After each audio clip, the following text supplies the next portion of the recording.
Hey, how's it going everybody? It's Key.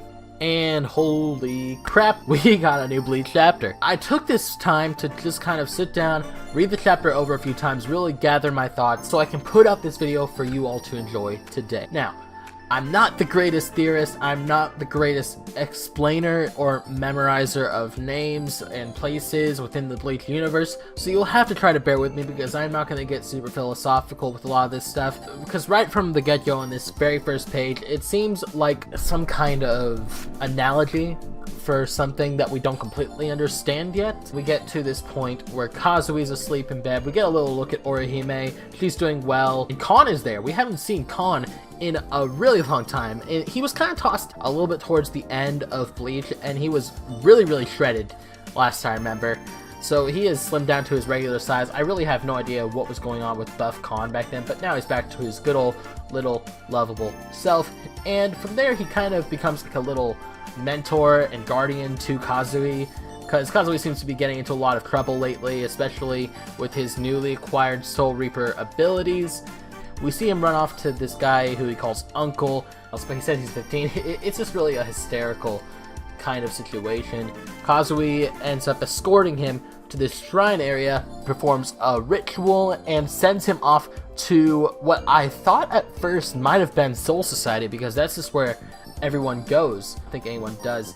But then I noticed this as I was reviewing the chapter for my third read-through. There are hell butterflies lined up here near the opening of what I can only assume is like a giant mouth, maybe the jaws of hell.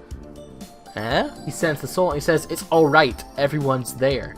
And we won't know exactly what he means by that until a little bit later. 3 hours earlier, we can see Ichika is training with Ikaku, and that's honestly a really awesome relationship. I'm really glad that we got that in this chapter. It's something that, you know, makes a whole lot of sense, but I thought there was a Soul Reaper Academy or something. I guess I might be wrong about that.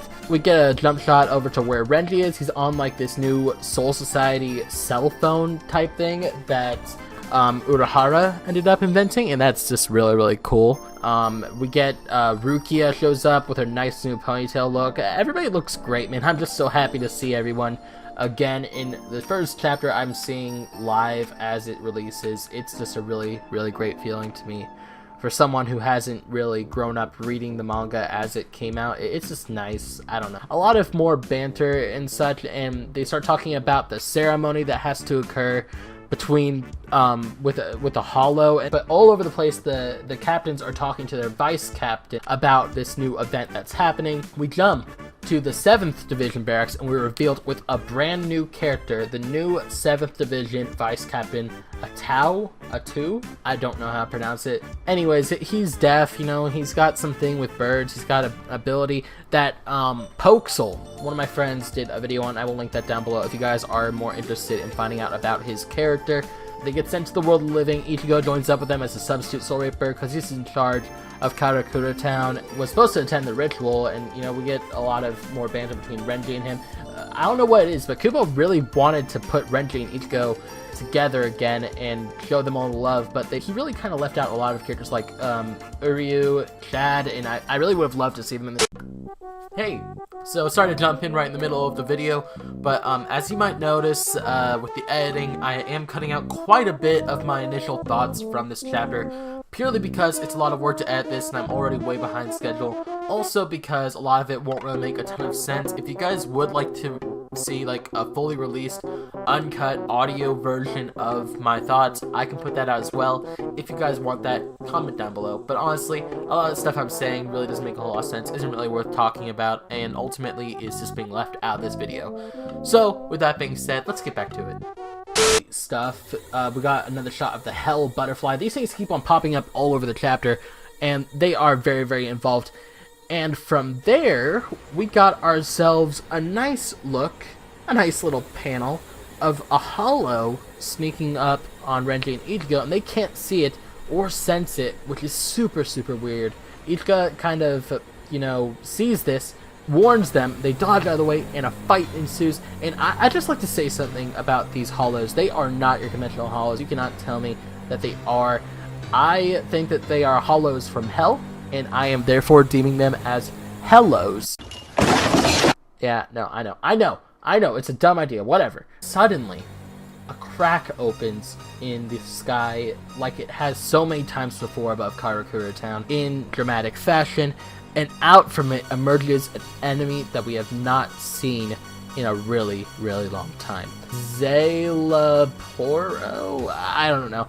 I'm not good with names or pronunciation, but dude, I was not seeing this coming, dude. He's back from the dead. Like, right there he is. And he's fallen to hell. He has the same ring going for him that the Hollows did earlier.